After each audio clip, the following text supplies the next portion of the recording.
my next life and become a child pornographer? I mean, that's just outrageously stupid, as well as wicked.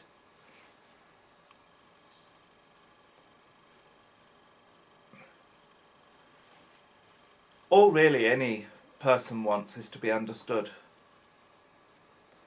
And all I ever wanted was, one, for the abuse to stop, and two, for them to understand what they were doing to me. Well, of course, that isn't going to happen either.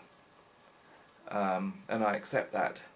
And I just get on with my life. I have a really good life. Oh, sometimes I'm tempted to think, that my family, how they live, which is very well, and they live in various different countries, and they travel here, there and everywhere. They've quite clearly got money. And sometimes that can annoy me. And I think to myself, I'd like to fly off to the Caribbean or go and live in China or whatever. Never mind the fact that physically I couldn't. But that's just froth. There's nothing. There is no justice. Maybe we need to call it by a different name. But really, I can sleep at night because I don't have a guilty conscience. And I live extremely well. I'm the only person in my family that has a successful relationship. 30 years in a couple of weeks. John and I have our anniversary, the 7th of July. Gosh, 30 years. But it's a successful relationship. No one in my family had that. My parents were married for a long time, but I wouldn't call that a successful relationship when you consider what they did to their children. And neither of my two brothers have had successful relationships. And, so I might be envious of a lifestyle, but not when you consider how their money is earned.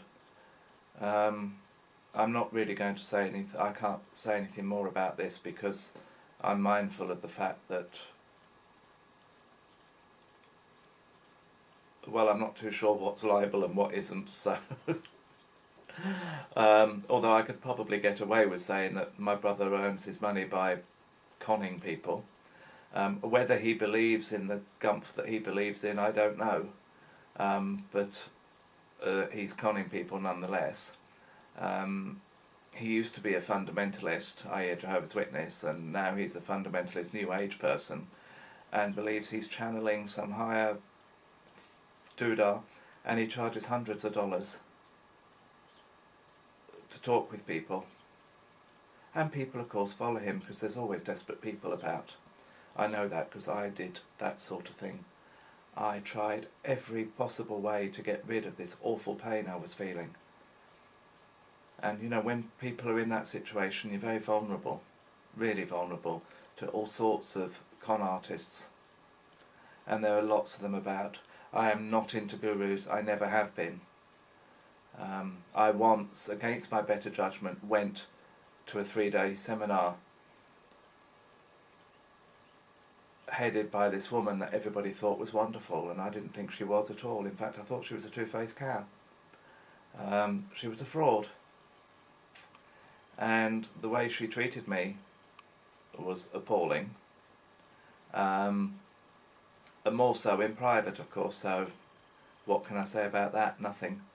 But I know, and that's all that matters. I had a very brief conversation with her in private, and she was extremely unpleasant and showed to me that she was a fraud, and not even she believed in the crap she was teaching other people to believe. I think that's really just sad. But you'll never convince people, particularly the followers, because they have to believe, because their pain is so great. They have to hang on to something. I used to believe in some really wacky stuff. I no longer do. And what I finally did was just feel everything, which happened over 3 very long periods that lasted months of terrible flashbacks and crying and just generally being in a terrible state and just feeling everything that I'd repressed all my life. The final lot being in 2007, the end of. But I just, you'd have to have known me in the past to know the difference that all that has had on me. I am not the same person. And I'm happy. I have a very good life.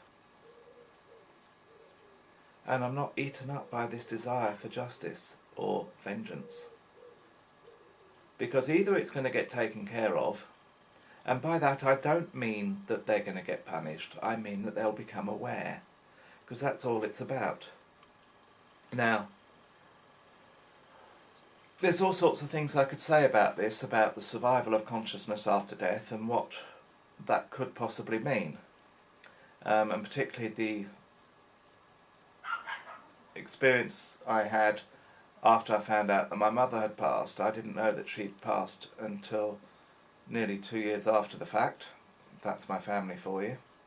And when I found out via the internet. But anyway, now I'd been given messages from somebody who really did sound like my mother, but I didn't for one moment think it could possibly be my mother, because my mother was still alive, because after all, if my mother was dead I would know, wouldn't I? Because somebody would have told me. Well, unfortunately that proved not to be the case. Nobody told me. And I'm going to have to talk about this at another time, because this is going to get very long and complicated. But I have no doubt that my mother understands completely, and that's all that matters, you know. And how could I wish her anything but well? And that's the same for the rest of them. I do wish them well, including that paedophile teacher and every other person that ever did anything, because well people don't do that sort of thing. So why would you want them to be anything else other than well? Think about it. It doesn't make any sense, does it? For you to become as obnoxious as they are.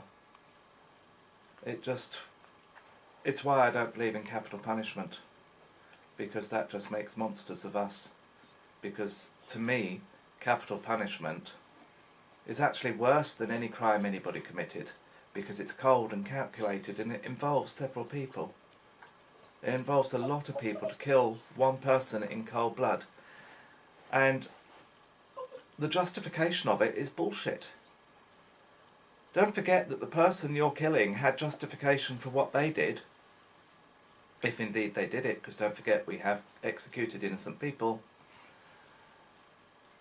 And I don't care. I'm not against capital punishment because you might kill somebody innocent. I'm against capital punishment because you'll kill. And be monstrous in doing so. Far more monstrous than the person you're killing. Really, that's exactly how I see it.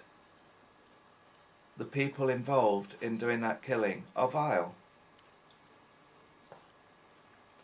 I don't mean irreparably vile, but vile. Because there is no justification. The only time you should kill is if you really have absolutely no choice, because they're going to kill your child or you.